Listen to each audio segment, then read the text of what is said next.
Hello viewers, welcome my channel exam preparation study. So বন্ধুরা, আজকে তোমাদের প্র্যাকটিস সেট 13 নিয়ে আলোচনা করব। ইতিমধ্যে ডাব্লিউবিপির যে প্র্যাকটিস সেট আমি প্রতিনিয়ত তোমাদের একটি করে দেওয়ার চেষ্টা করছি উইথ পিডিএফ সহকারে। তো বন্ধুরা, আজকে 13 নম্বর সেট নিয়ে আলোচনা করব। ইতিমধ্যেই 12টা সেট দিয়ে দিয়েছি, তো তোমরা সেই ভিডিওগুলো যদি না দেখে থাকো তাহলে এই ভিডিওর ডিসক্রিপশনে গিয়ে WBP constable main question practice set, সেখান থেকে তোমরা একটা প্লেলিস্টের লিঙ্ক পাবে। সেই লিঙ্কে ক্লিক করলে প্রত্যেকটা আগের ভিডিও তোমরা সেখান থেকে দেখে নিতে পারো। প্রতিদিনের ন্যায় আজকে তোমাদের সিলেবাস সম্বন্ধে একটু ধারণা দিয়ে দিচ্ছি। দেখো, এক্সাম টাইপ যেটি হবে সেটা হলো মাল্টিপল চয়েস কোশ্চেন, এবং তোমরা যে ভাষায় যে এক্সাম দিতে পারবে সেটা বেঙ্গলি বা নেপালি ভাষায় তোমরা এক্সাম দিতে পারবে। আর সাবজেক্ট ওয়াইজ যে মার্কসটা রয়েছে সেই মার্কসটা কত রয়েছে? জেনারেল অ্যাওয়ারনেস থেকে রয়েছে 25, ইংলিশ থেকে 25, ম্যাথ থেকে 20 এবং রিজনিং বা লজিক্যাল অ্যানালাইসিস থেকে 25। টোটাল হলো 85 এবং টাইম থাকবে 1 ঘন্টা। আর এক্সাম হবে সম্পূর্ণভাবে অফলাইনে, অনলাইনে এক্সাম হবে না। আর যে 15 নম্বরটা থাকে, তো সেই 15 নম্বরটা ইন্টারভিউর জন্য তোমাদের রেখে দেওয়া হয়েছে। তো 85-র মধ্যে যদি তোমরা ম্যাক্সিমাম যদি দেখা গেলে 70 পেয়ে গেলে, সেই ক্ষেত্রে তোমরা কোয়ালিফাই করে যাবে। কারণ দেখো, 15-র মধ্যে যদি তোমরা সেখানে 2 বা 3ও পাও ইন্টারভিউতে, সেই ক্ষেত্রে তোমরা কোয়ালিফাই করে যাবে। কারণ দেখতেই পাচ্ছ, তার জন্য তোমাদের মেন এক্সামটা ভালো করে দিতে হবে এবং মেন এক্সামের জন্য প্রতিনিয়ত প্রিপারেশন নিতে হবে। এবং মাঠের জন্য যারা প্রস্তুতি নিচ্ছ প্রতিনিয়ত, সেই রকম মেন এক্সামের জন্য তোমরা প্রতিনিয়ত প্রস্তুতি নিতে শুরু করে দাও, নয়তো তোমরা পিছিয়ে পড়বে অন্যান্য স্টুডেন্টদের থেকে এবং অনেকটা এগিয়ে যেতে অবশ্যই প্রতিনিয়ত আমাকে ফলো করো। আমি প্রতিনিয়ত একটা করে সেট দেওয়ার চেষ্টা করি, শুধুমাত্র ডাব্লিউবিপি মেন কনস্টেবল উপরে বেস করে। তো দেখো, আজকে ফার্স্ট কোশ্চেন 13 নম্বর সেটে কি রয়েছে? সোডা ওয়াটারে কি থাকে? তো অপশনগুলো একবার দেখে চেক করব।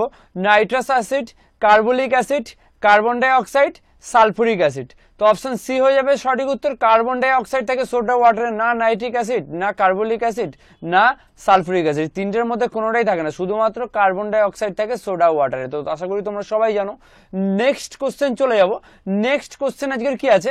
মানব দেহের সব থেকে দীর্ঘতম হাড় কোনটি? মানে মানব দেহের সব থেকে বড় হাড়, এখানে দীর্ঘতম বলতে এখানে বড় হাড় বলতে বোঝাচ্ছে। তো মানব দেহের সর্বোচ্চতম দীর্ঘ হাড়ের নাম কি? স্টেজ, সিমার, ফিমার, রেডিয়াস। তো সঠিক উত্তর হয়ে যাবে কি? ফিমার হয়ে যাবে কি সঠিক উত্তর। মানবদেহের সর্বতম অর্থাৎ দীর্ঘতম হাড়ের নাম হচ্ছে ফিমার। আর যে সব থেকে ছোট হাড় সেটা হলো স্টেপিস, এটাও তোমাদের জেনে রাখো। তারপর নেক্সট কোশ্চেন চলে যাব। নেক্সট কোশ্চেন কি আছে? মানব দেহে কতগুলো পেশি রয়েছে? ভেরি ভেরি ইম্পর্টেন্ট প্রশ্ন।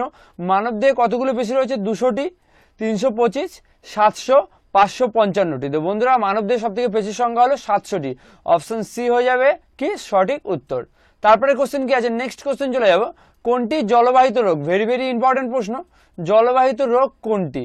তো টিউবারকুলোসিস, কলেরা, ইনফ্লুয়েঞ্জা, ম্যালেরিয়া। তো কলেরা হলো তোমার জলবাহিত রোগ, আর বাদ বাকি একটাও তোমার জলবাহিত রোগ হয় না, মানে জলবাহিত রোগ নয়। সেই ক্ষেত্রে কলেরা শুধুমাত্র এর মধ্যে জলবাহিত রোগ, তো তোমরা সেটা জানো। তো কলেরা হয়ে যাবে সঠিক উত্তর। নেক্সট কোশ্চেন চলে যাব। আজকের নেক্সট কোশ্চেন কি আছে? ভারতীয় ফুটবলের মক্কা কোন শহরকে বলা হয়? ভেরি ভেরি ইম্পর্টেন্ট প্রশ্ন। তো আশা করি তোমরা এটা সবাই জানো। দিল্লি, মুম্বাই, কলকাতা, চেন্নাই। তো ভারতীয় ফুটবলের মক্কা বলা হয় কলকাতাকে। তো কলকাতাকে কেন্দ্র করে ফুটবলের যে একটা লড়াই সেটা গড়ে উঠেছে, তো তোমরা সবাই জানো যারা কলকাতা ভাষাভাষী এক্সাম দিচ্ছ বা। তো সেই ক্ষেত্রে কলকাতায় তোমার ভারতীয় ফুটবলের মক্কা বলা হয় কলকাতাকে। অপশন সি হয়ে যাবে সঠিক উত্তর। নেক্সট কোশ্চেন চলে যাব। নেক্সট কোশ্চেন কি আছে? কোন পঞ্চবার্ষিকী পরিকল্পনার মূল লক্ষ্য ছিল দরিদ্র দূরীকরণ? তো একমাত্র একটি পঞ্চবার্ষিকীর পরিকল্পনা নেওয়া হয়েছিল, সেখানকার যে মূল লক্ষ্য ছিল বা তাদের সেটা কি? দারিদ্র দূরীকরণ, অর্থাৎ দারিদ্র সেটাকে কিভাবে মুক্ত পাওয়া যায় সেটাই তাদের লক্ষ্য ছিল। কোন পঞ্চবার্ষিকী পরিকল্পনায়? তো পঞ্চম, দ্বিতীয়, তৃতীয়, চতুর্থ। তো পঞ্চম পঞ্চবার্ষিকী পরিকল্পনার মূল লক্ষ্য ছিল দারিদ্র্যকরণ। তো অপশন এ হয়ে যাবে সঠিক উত্তর। নেক্সট কোশ্চেন চলে যাব। নেক্সট কোশ্চেন কি আছে? হাইকোর্টের বিচারপতির অবসর গ্রহণের বয়স কত? তো হাইকোর্টের বিচারপতির অবসরের বয়স কত? 62, 54, 55, 60। অর্থাৎ 62 বছর, 54 বছর, 55 বছর, 60 বছর। তো সঠিক উত্তর হয়ে যাবে 62 বছর হলো হাইকোর্টের প্রধান বিচারপতির অবসর গ্রহণের বয়স। তো অপশন এ হয়ে যাবে সঠিক উত্তর। নেক্সট কোশ্চেন চলে যাব। নেক্সট কোশ্চেন কি আছে? ওয়াটার পোলো খেলায় কতজন প্লেয়ার থাকে বা কতজন খেলার লাগে? তো যে ওয়াটার পোলো খেলা হয়, তো একটি দলে কতজন করে প্লেয়ার থাকে? তো একটি দলে কতজন করে প্লেয়ার থাকে ওয়াটার পোলো খেলায়? নট দুটি দলে। তো দুটি দল মিলে খেলা হয়, তো তোমরা সেটা জানো।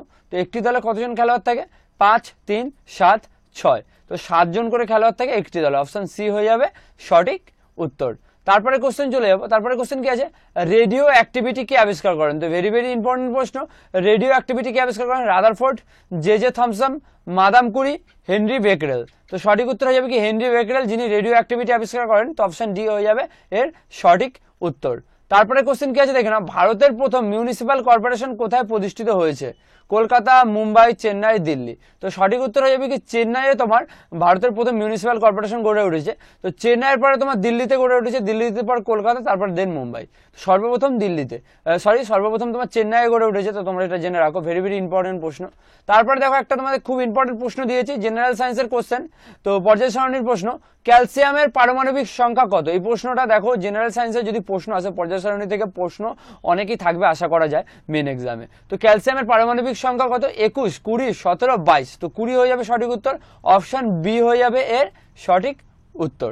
নেক্সট কোশ্চেন চলে যাবো, মাদার ইন্ডিয়া বইটির লেখককে? ভেরি ভেরি ইম্পর্টেন্ট প্রশ্ন। মাদার ইন্ডিয়া, যেমন বিভিন্ন রকম ইম্পর্টেন্ট বই, তাদের অথরের নামগুলো আসতে পারে তোমাদের এক্সামে। সেই ক্ষেত্রে প্রতিনিয়ত আমি খুব ইম্পর্টেন্ট বইয়ের নাম এবং অথরের নাম তোমাদের দেওয়ার চেষ্টা করি প্রতিনিয়ত। তো অপশনগুলো দেখে নাও, মাদার ইন্ডিয়া লেখকের নাম কি? ক্যাথরিন মাইয়া, ইন্দিরা গান্ধী, মাদার টেরেসা, সরোজিনী নাইডু। তো অনেকে কি করবে, মাদার ইন্ডিয়াটা অনেকে করে দেবে কি মাদার টেরেসা, কারণ দেখো তো মাদার টেরেসা অনেকে যে ভুলটা করবে, কিন্তু নয়, মাদার ইন্ডিয়া বইটির লেখক হলো ক্যাথরিন মাইয়া। অপশন এ হয়ে যাবে কি এর সঠিক উত্তর। নেক্সট কোশ্চেন চলে যাব। আজকের নেক্সট কোশ্চেন কি আছে, প্রধানমন্ত্রী নরেন্দ্র মোদী সম্প্রতি কিছুদিন আগে কোন রাজ্যে উচ্চ প্রযুক্তি কমান্ডো এবং নিয়ন্ত্রণ কেন্দ্র উদ্বোধন করলেন? ছত্তিশগড়, মণিপুর, বিহার, উত্তরপ্রদেশ। তো কিছুদিন আগে তোমার যতদূর তোমার এই যে 2018 সালের তোমার সেপ্টেম্বর কি অক্টোবর নাগাদ তোমার প্রধানমন্ত্রী নরেন্দ্র মোদী তিনি উচ্চ প্রযুক্তি কমান্ড এবং নিয়ন্ত্রণ কেন্দ্র উদ্বোধন করলে একটি রাজ্য, সেই রাজ্যটির নাম কি? ছত্তিশগড়, মণিপুর, বিহার, উত্তরপ্রদেশ। তো ছত্তিশগড় হয়ে যাবে সঠিক উত্তর। নেক্সট কোশ্চেন চলে যাবো। দেখো নেক্সট তোমাদের ম্যাথের টপিক নিয়ে তোমরা প্রতিনিয়ত বলে যে ম্যাথ বুঝিয়ে দিতে, তো আমি প্রতিনিয়ত চেষ্টা করবো তোমাদের ম্যাথগুলো বুঝিয়ে দেওয়া।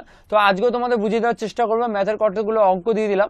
তো অঙ্কগুলো যখনই করবে তোমাদের প্রতিনিয়ত একটা কথাই বলেছি, দেখো বড় অঙ্ক দিলে মানে তোমরা ছেড়ে দেবে এরকম কিচ্ছু নয়, অঙ্কগুলো পড়ার চেষ্টা করবো। অনেকে যেটা করে অঙ্ক না পড়ে অনেক বড় অঙ্ক আছে, অনেকে ভাবে অনেক বড় করে করতে হয়, পারবো না, টাইম চলে যাবে, এইসব না। দেখো বড় অঙ্কই খুব ইজি হয় এবং ছোটভাবে করা যায়। তো সেই ক্ষেত্রে তোমাদের কাছে একটা রিকোয়েস্ট, তোমরা প্রত্যেকটা অঙ্ক পড়বে, দেন পারবে কি না পারবে সেটা দেন পরে দেখা যাবে, কিন্তু প্রত্যেকটা অঙ্ক তোমরা একবার হলেও পড়বে, কারণ দেখো খুবই ইজি অঙ্ক অনেক বড় করে দিয়ে থাকে। তো সেই ক্ষেত্রে অবশ্যই তোমরা পড়ে যাবে। তো দেখো আজকের যে ফার্স্ট অঙ্ক যেটি রয়েছে ম্যাথের, সেই ম্যাথটা কি রয়েছে তোমাদের একবার বলে দিই। দেখো একটি এক্সপ্রেস বাস অপেক্ষা একটি ট্রেনের গতিবেগ 30% বেশি, আর রাজধানীতে বাসের সময় যেতে লাগে 4 ঘন্টা 20 মিনিট এবং সেই রাস্তা যেতে ট্রেনে কত সময় লাগবে? তো বন্ধুরা বাসে করে যদি রাজধানীতে যেতে তোমার 4 ঘন্টা 20 মিনিট লাগে, তো সেই রাস্তাটা ট্রেনে করে যেতে কত সময় লাগবে? কি বলে যে ট্রেনের গতিবেগ 30% বেশি, তো এক্সপ্রেসের থেকে 30% বেশি। তো সেই ক্ষেত্রে অঙ্কটা কিভাবে করতে হবে তো তোমাদের একবার বলে দিচ্ছি। দেখো খুবই ইজি প্রসেসে অঙ্কটা করতে হবে এবং খুবই ছোট প্রসেসে করতে হবে, কারণ দেখো তোমরা যদি লং প্রসেসে অঙ্ক করতে যাও সেই ক্ষেত্রে তোমাদের অনেকটা টাইম চলে যাবে। সেই ক্ষেত্রে তোমরা খুবই মানে সব যতটা পারবে শর্ট প্রসেসে অঙ্ক করবে এবং অতি তাড়াতাড়ি অঙ্ক করার চেষ্টা করবে। দেখো নর্মালি যেটা করতে হবে এই অঙ্কটা, তো এটা প্রথমে ধরে নিতে হবে এক্সপ্রেস বাসের গতিবেগ।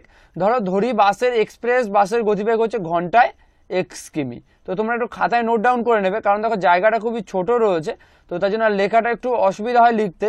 তো x কিমি হলো এটা কি, ধরি এক্সপ্রেস বাসের গতিবেগ, এটা তোমরা লিখে নেবে। তাহলে ট্রেনের গতিবেগ কত হয়ে যাবে? তো সেই ক্ষেত্রে তাহলে ট্রেনের গতিবেগ হবে ঘন্টায় কত হবে, x ইন্টু 130/100 কিমি। এটা হবে তোমার কি ট্রেনের গতিবেগ।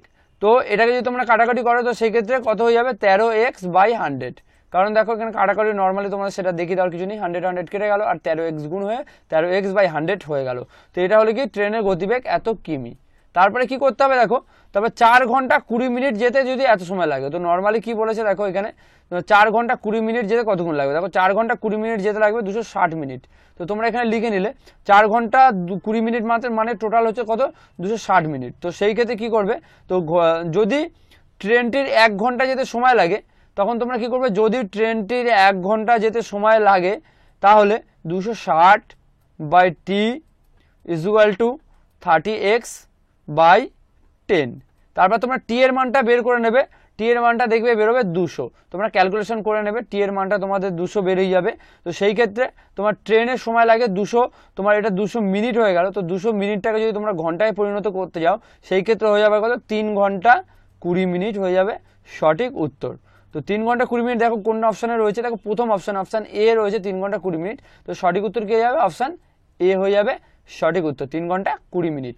নেক্সট কোশ্চেন চলে যাবো। দেখো আজকে নেক্সট কোশ্চেন কি আছে, সরল সুদে কোনো মূলধন 3 বছরের সুদে আসলে 6,900 টাকা এবং 6 বছরের সুদে আসলে 7,800 টাকা হয়। তো শতকরা সুদের হার কত? দেখো দেখো মানে জটিল সুদ এবং সরল সুদ থেকে তোমাদের একটা নাকি দুটো প্রশ্ন থাকবে, এটা তোমাদের গ্যারান্টি দিয়ে বলতে পারি, কারণ প্রচুর পরিমাণে এটা চ্যাপ্টার থেকে অঙ্ক আসে বিভিন্ন রকম কম্পারেটিভ এক্সামে, তাই মেন এক্সামে আসার সম্ভাবনা রয়েছে অনেক। তো এখানে কি বলছে, শতকরা সুদের পরিমাণ কত? তো নর্মালি এখানে কি করতে হবে, দেখো আসল এবং 6 বছরের সুদ তাহলে হয়ে যাবে কত, আসল এবং 6 বছরের সুদ হয়ে যাবে তোমার টোটাল 7,800 টাকা, আসল এবং তোমার 6 বছরের সুদ, এবং আসল এবং 3 বছরের সুদ কত হয়ে যাবে তোমার 6,900 টাকা। তো সেই ক্ষেত্রে 6,900 টাকা হয়ে গেল। তো 6,900 টাকা, একটা হচ্ছে কত 7,800 টাকা, একটা 6,900 টাকা হলো আসল এবং 3 বছরের সুদ। তারপরে কি আছে দেখো, 3 বছরের সুদ তাহলে এখানে কি হয়ে যাবে 900 টাকা। তো 3 বছরের সুদ, তো এখানে হয়ে যাবে 900 টাকা, আর এখানে 1 বছরের সুদ হয়ে যাবে কত তোমার 300 টাকা। তো এটাকে যদি তোমরা ক্যালকুলেশন করো, প্রথমেটা থেকে ক্যালকুলেশন করেই তোমার 3 বছরের সুদটা বেরিয়েছে, তারপরে 1 বছরের সুদটা 300 টাকা সেটাও বেরিয়েছে। প্রথমে এটা ক্যালকুলেশন করতে হবে আসল, এবং আরেকবার বলে দিচ্ছি দেখো, আসল এবং 6 বছরের সুদ 7,800 টাকা এবং আসল এবং 3 বছরের সুদ হচ্ছে 6,800 টাকা। এটা যদি তোমরা মাইনাস করো, তো মাইনাস করলে তোমার কি বেরোবে, 3 বছরের সুদ হচ্ছে 900 টাকা আর 1 বছরের সুদ হলো 300 টাকা। এটা তাহলে এইভাবে বেরোলো। তারপর তোমাদের কি করবে দেখো, তারপর তোমাদের আসল আসল আসল হচ্ছে তোমার এরকম লিখতে হবে, আসল প্লাস 900 টাকা, আসল প্লাস 900 টাকা ইজ ইকুয়াল টু হচ্ছে তোমার 6,900। এটা তোমাদের লিখতে হবে আসল প্লাস 900 ইজ ইকুয়াল টু 6,900 টাকা।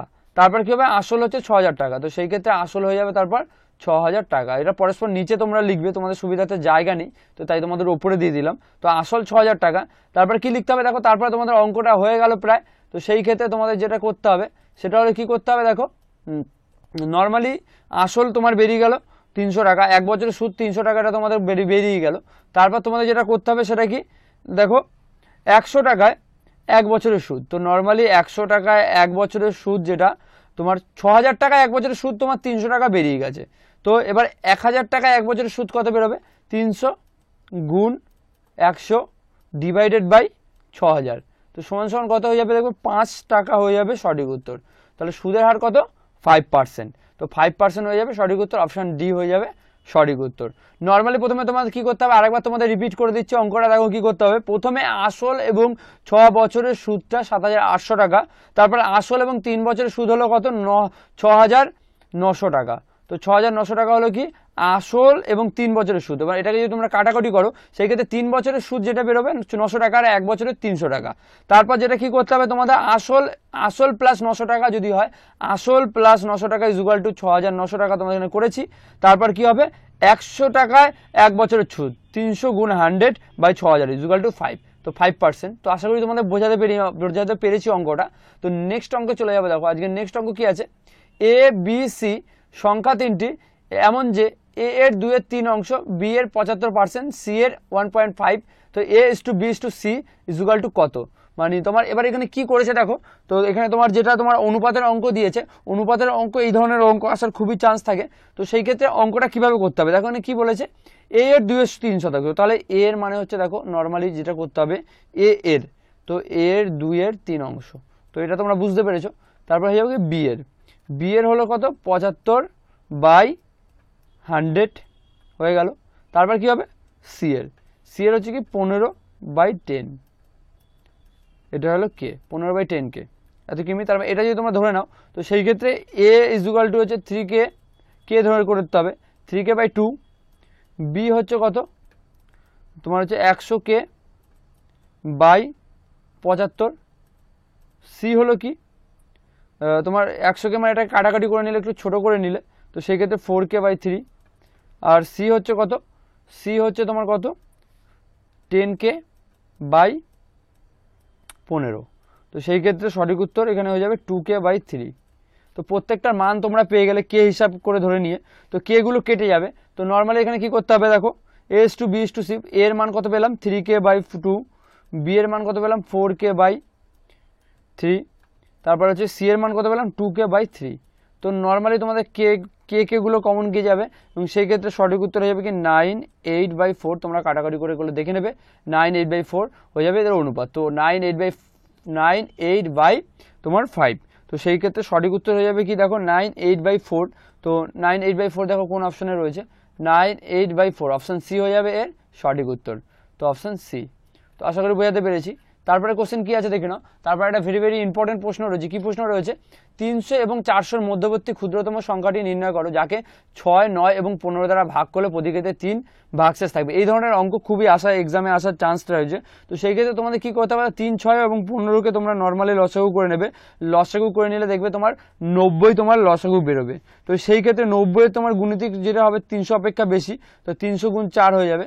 তো 300 গুণ 4 করলে দেখবে 363 হয়ে যাচ্ছে। তো 303 করলে আবার কম হয়ে যাচ্ছে, সেই ক্ষেত্রে 363। তো তাহলে সেই ক্ষেত্রে তোমাদের সঠিক উত্তর হয়ে যাবে কি 363।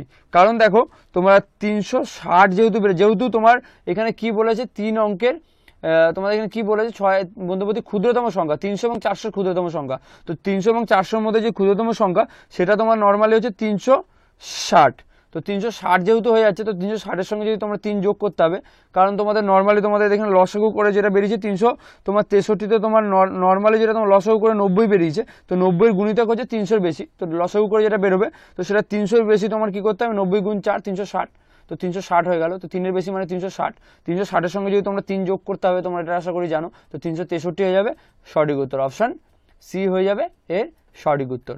তারপরে কোশ্চেন চলে যাব। তারপরে দেখো একটা ভেরি ইম্পর্টেন্ট প্রশ্ন রয়েছে। কি কোশ্চেন রয়েছে, এক বিক্রেতা তবে ধার্য মূল্যের উপর 25% কমিশন দেয় এবং 20% লাভ করে, একটি দ্রব্য বিক্রি করে 40 টাকা লাভ হলে ওই দ্রব্যটির ধার্য মূল্য কত।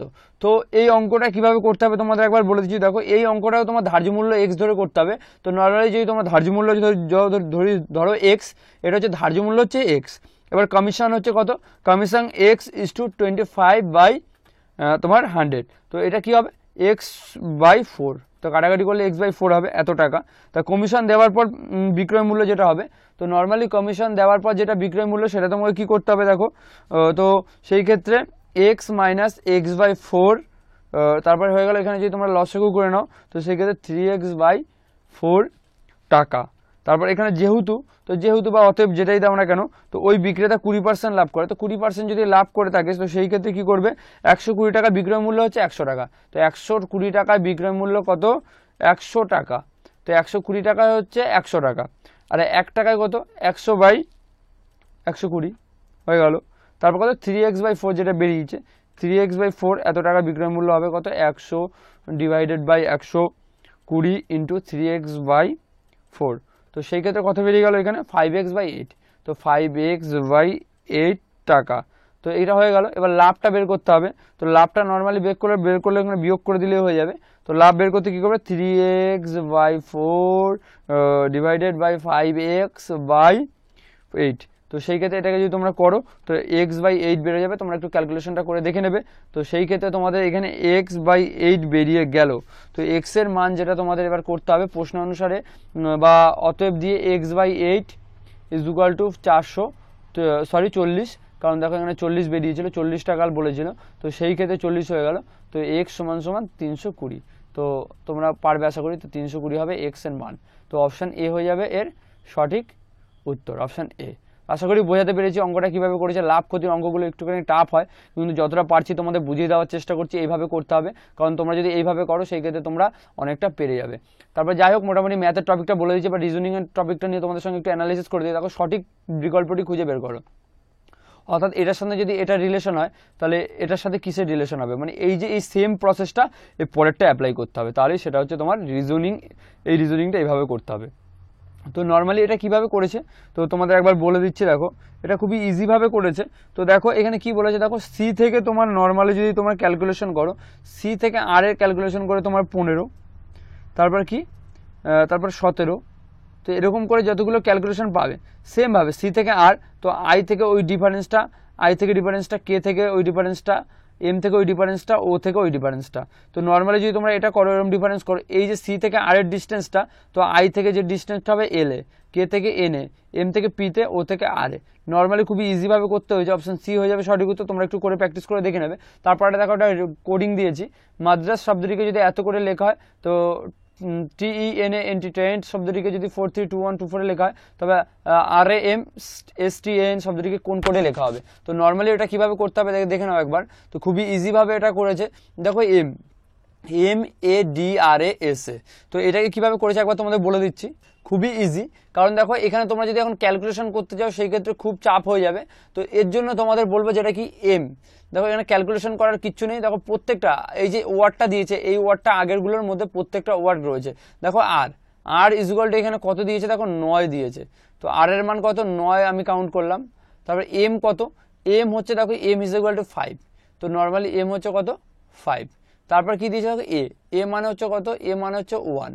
তো এইভাবে তোমরা নর্মালি করে নেবে, তো দেখে দেখে। তো সেই ক্ষেত্রে সি হয়ে যাবে সঠিক উত্তর। নর্মালি খুবই ইজিভাবে করতে হয়, তোমাদের ভিডিওটা লং হচ্ছে বলে আর দেখিয়ে দিলাম না। তারপরটা দেখো কিভাবে করেছে রিজনিংটা। 2 এর সঙ্গে যদি 29-এর সম্পর্ক হয়, 38-এর সাথে 47, তো 47-এর পরে কি হবে, 2 এর সঙ্গে 2 এর পরে 29, 29 পরে 38, 38 পরে 47। তো এটা কিভাবে করেছে তো তোমাদের একবার বলে দিচ্ছি। দেখো এটাও খুবই ইজি প্রসেসে করেছে। তো পরেরটা কি হবে এটা একবার তোমাদের বলে দিচ্ছি।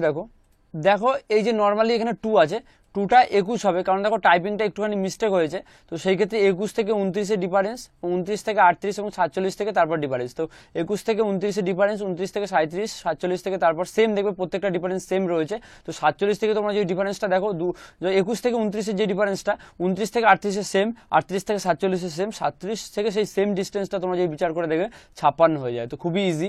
তো একটু টাইপিং মিস্টেক হয়েছে, এটা 2 হবে না, এটা 21 হবে। তো তার জন্য তোমাদের আন্তরিকভাবে দুঃখিত। তো নর্মালি 21 হয়ে যাবে, তো 21 হলে তোমাদের হয়ে যাবে। তো অপশন বি হয়ে যাবে সঠিক উত্তর। আশা করি তোমাদের মোটামুটি বোঝাতে পেরেছি রিজনিংগুলো। এরপর তোমাদের যে টপিকটা নিয়ে আলোচনা করবো সেটা হচ্ছে ইংরাজি। তো অনেকের মনে প্রশ্ন থাকে যে দাদা ইংরাজি থেকে কি কোশ্চেন আসবে। দেখো ইংরাজি থেকে যে প্রশ্নগুলো আসে, 25 নম্বরে যে প্রশ্নটা থাকবে সেখান থেকে থাকবে তোমার প্যারাগ্রাফ বা আনসিন তুলে দেবে। তোমার আনসিন বা প্যারাগ্রাফ থেকে তুলে দিলে সেখানে তোমার নাম্বার পেয়ে যাবে। তুমি ওখান থেকে প্রায় 15 থেকে 10 থেকে 9 থেকে 10টা কি 11 থেকে 12টা প্রশ্ন, মোটামুটি 10 থেকে 11, 12 এরকম প্রশ্ন তোমরা ওইখান থেকে পেয়ে যাবে। তারপর প্রায় 12 নম্বর তোমার ওইখান থেকে কোশ্চেন দেখে দেখে ট্রু ফলস দেবে, ওইখান থেকে কিছু কোশ্চেন অ্যান্সার দেবে। এছাড়া যে প্রশ্নগুলো দেবে সেগুলো কি দেবে বলো তো, তোমাদের আর্টিকেল প্রিপোজিশন কিছু দিতে পারে, ফেজাল ভার্ব দিতে পারে, ন্যারেশন, ভয়েস, ডিগ্রি চেঞ্জ, এগুলোও দেওয়ার সম্ভাবনা রয়েছে। তারপরে কি অপোজিট ওয়ার্ড, সিমিলার ওয়ার্ড, এই সমস্ত মোটামুটি 2-1টা তোমার যে টপিকগুলো রয়েছে এইগুলোই দেবে। খুব একটা টাফ কোনো প্রশ্ন দেবে না, যেগুলো তোমরা পারবে, পারার মধ্যে প্রশ্ন। ইংলিশ নিয়ে অত চাপ নেওয়া তোমাদের কিচ্ছু নেই, ইংলিশে তোমরা কোয়ালিফাই করে যাবে। তোমরা প্রতিনিয়ত মোটামুটি একটু ইংলিশটা যদি প্র্যাকটিস করা থাকে, মোটামুটি যদি পড়তে পারো, একটুখানি বুঝতে পারো, সেই ক্ষেত্রে তোমরা ইংলিশে আটকাবে না। ইংলিশ নিয়ে তোমাদের চিন্তিত হওয়ার কিচ্ছু নেই। সো বন্ধুরা, এই ছিল আজকের ভিডিও। আর এই ভিডিওটা যদি পিডিএফ তোমরা ডাউনলোড করতে চাও, তাহলে এই ভিডিও ডেসক্রিপশনে চলে যাও, সেখানে আমি লিঙ্ক দিয়ে দেবো। তো সেই লিঙ্ক থেকে তোমরা পিডিএফ ডাউনলোড করে নিতে পারো। এবং তোমরা প্রিভিয়াস ভিডিওগুলো যদি না দেখে থাকো, তো প্রত্যেকটা সেট তোমরা দেখার জন্য এই ভিডিও ডেসক্রিপশনে চলে যাও, সেখানে আমি লিঙ্ক দিয়ে দেবো। আর সেই লিঙ্কের নাম থাকবে তোমার WBP মেন প্র্যাকটিস সেট। তো প্র্যাকটিস সেটের পাশে একটা ছোট লিঙ্ক পাবে, সেই লিঙ্কে ক্লিক করলে তোমরা আগের প্রিভিয়াস 12টা সেট দেখতে পেয়ে যাবে, এবং 12টা সেট তোমরা সেখান থেকে ডাউনলোড করে নেবে। এবং আজকের সেট তো তোমরা পড়েছো এবং দেখেছো। আর আরেকটু শেয়ার করে দেবে তোমার বন্ধুজন, প্রিয়জনদের সঙ্গে, যাদের আগামী দিনে তোমার WBPর মেন এক্সাম দেবে, বা তোমরা যারা কোয়ালিফাই করেছো তো পিলিতে, তাদের প্রত্যেকের কাছে তোমাদের শেয়ার করে দাও। এবং তোমরা মাঠের সাথে সাথে এই যে মেন এক্সামের কোশ্চেন দিচ্ছে এগুলো ফলো করো, তোমরা অনেকটা অ্যাডভান্টেজ পেয়ে যাবে আমার কোশ্চেনগুলো যদি ফলো করো অন্যান্য স্টুডেন্টদের থেকে। তো বন্ধুরা, ভিডিওটি যদি ভালো লাগে, ভিডিওটি দেখে যদি 1% উপকৃত হয়, তবে অবশ্যই লাইক করে দাও, সঙ্গে কমেন্ট করে জানাও ভিডিওটি কেমন লাগলো, আর সঙ্গে শেয়ার করে দাও তোমার বন্ধুজন, প্রিয়জনদের সঙ্গে। আর আমার চ্যানেলটি যারা সাবস্ক্রাইব করনি তারা অবশ্যই সাবস্ক্রাইব করে পাশে থাকা বেল আইকনটি প্রেস করে নিও। আর যদি কোনো কোশ্চেন তাহলে অবশ্যই আমাকে ফেসবুক পেজে ফলো করতে পারো, তার লিঙ্ক আমি ফার্স্ট কমেন্ট এবং ভিডিও ডেসক্রিপশনে দিয়ে দেবো। সরাসরি সেখানে আমাকে কোনো এডুকেশনাল যদি কোশ্চেন থাকলে সরাসরি আমাকে জিজ্ঞাসা করতে পারো, এবং 100% চেষ্টা করবো তোমাদের সেই প্রবলেম আমি সলভ করে দেওয়ার। যে কোনো কোশ্চেন এডুকেশনাল, WBP হোক বা রেল নিয়ে হোক বা আদার্স কোনো এনি টপিক হোক, তো এডুকেশনাল যদি কোনো তথ্য জানতে চাও তাহলে অবশ্যই আমাকে ফেসবুক পেজে ফলো করো এবং সেখানে লাইক করো, কারণ অনেক কিছু তথ্য যেগুলো আমি প্রতিনিয়ত ফেসবুক পেজে আপলোড দিই, যেগুলো ইউটিউবে তুমি পাবে না। সো বন্ধুরা, সম্পূর্ণ ভিডিওটি দেখার জন্য তোমাদের অসংখ্য ধন্যবাদ। Thank you so much.